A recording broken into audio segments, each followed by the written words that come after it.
Hi friends, ఇక్కడ నేను శ్రీవారి మెట్టు నుంచి పసుపు కుంకుమ పెట్టుకుంటూ ఎక్కాలనేసి వెళ్తున్నాను అనమాట.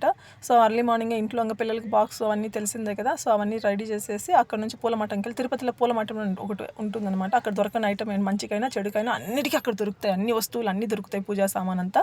సో అక్కడికి వెళ్ళి గోపురం పసుపు కుంకుమ రెండు ఒకటి, అది 1/2 kg, ఇది 1/2 kg తీసేసుకొని అక్కడ నుంచి బయలుదేరాను. చాలామంది అడుగుతున్నారు 1/2 kg ఏం సరిపోతుంది, అది కేజీనే ఎక్కడ సరిపోతుంది అన్నట్టు, అంటే రెండు కలిపి కేజీనే కదా. సో అన్నట్లు అడిగారు.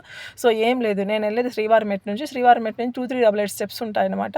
సో ఇక్కడ ఇంకోటి ఏంటంటే, నాకు పసుపు కుంకుమ సపరేట్ పెట్టడానికి తోడు ఎవరు లేరు. అంటే తోడు in the sense like wife and husband కానీ కజిన్స్ కానీ ఎవరైనా ఉంటే పెడతారనమాట. కానీ నాకు అట్లా సపోర్ట్ ఎవరు లేరు.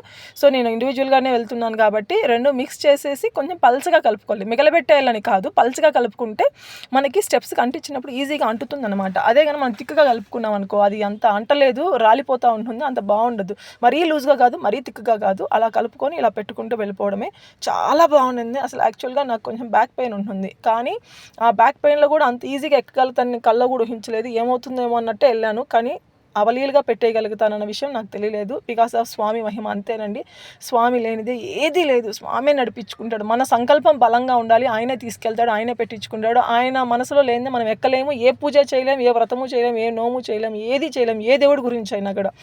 సో అట్లా నేను పెట్టుకుంటా పైకి వెళ్ళిపోయాను. ఇంకా మిగిలింది, నా దగ్గర మిగిలింది కూడా అక్కడ పైన లాస్ట్ స్టెప్స్ దగ్గర పెట్టేసి దాన్ని మొక్కుకొని అక్కడ నుంచి నడుచుకుంటా తిరునామం పెట్టించుకున్నామండి. తిరునామం నేను ఎప్పుడు వెళ్ళినా కానీ తిరునామం లేకుండా రాను కొండకి. ఎప్పుడు నాకు చాలా ఇష్టము.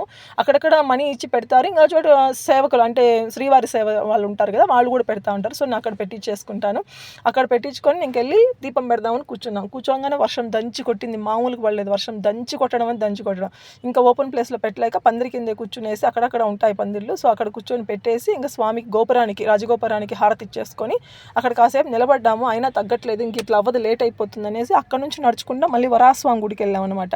ఆ వరాహస్వామి గుడికి కూడా తడుచుకుంటూనే వెళ్తున్నాము. చాలా బాగుండింది, ఎంత హాయిగా ఉండిందో. అలా నాకు ఎందుకో ఇప్పటికీ చాలా వీడియోస్ చెప్పాను, నాకు ఆ మాడవీధులు తిరిగినా చాలు, స్వామియే దర్శనం కావాలని లేదు, కానీ నాకు ఆ మాడవీధులు తిరిగిన, వరాహస్వామి దర్శనం చేసుకుని, హయగ్రీవ స్వామి దర్శనం, అసలు ఆ కొండ ఎక్కి దిగినా చాలండి, నాకు అంత ఇష్టం అనమాట. సో అట్లా వెళ్ళి దీపం పెట్టేసి, ఎప్పుడు వెళ్ళినా నేను పిండి దీపం కంపల్సరీ పెడతాను. పిండి దీపం పెట్టేసి వర్షంలో తడుచుకుంటూ వరాహస్వామి దర్శనానికి వెళ్ళేసి అక్కడ చాలా టైం పడుతుంది. ఈ మధ్యకాలంలో వరాహస్వామి గుడికి ఆల్మోస్ట్ 1 hour టైం పడుతుంది దర్శనానికి మాత్రం. ఆ గుడిలో ఈజీగా 1 hour పడుతుంది. సో అక్కడ వెయిట్ చేసి దర్శనం చేసుకొని ఇంకా అన్నప్రసాదానికి ఎప్పుడు వెళ్తాము. ఎప్పుడు వెళ్ళినా అన్నం ప్రసాదానికి వెళ్ళి భోంచేయకుండా రామన్నమాట. కానీ ఈసారి మాకు టైం సరిపోలేదు, మళ్ళీ పిల్లలు వచ్చేస్తారు, లేట్ అయిపోతుంది, వర్షంలో త్వరగా వెళ్ళాలనేసి బస్ పట్టుకొని కిందికి వచ్చేస్తామన్నమాట. Thank you friends, thank you so much. ఇదన్నమాట నా షార్ట్ వీడియో.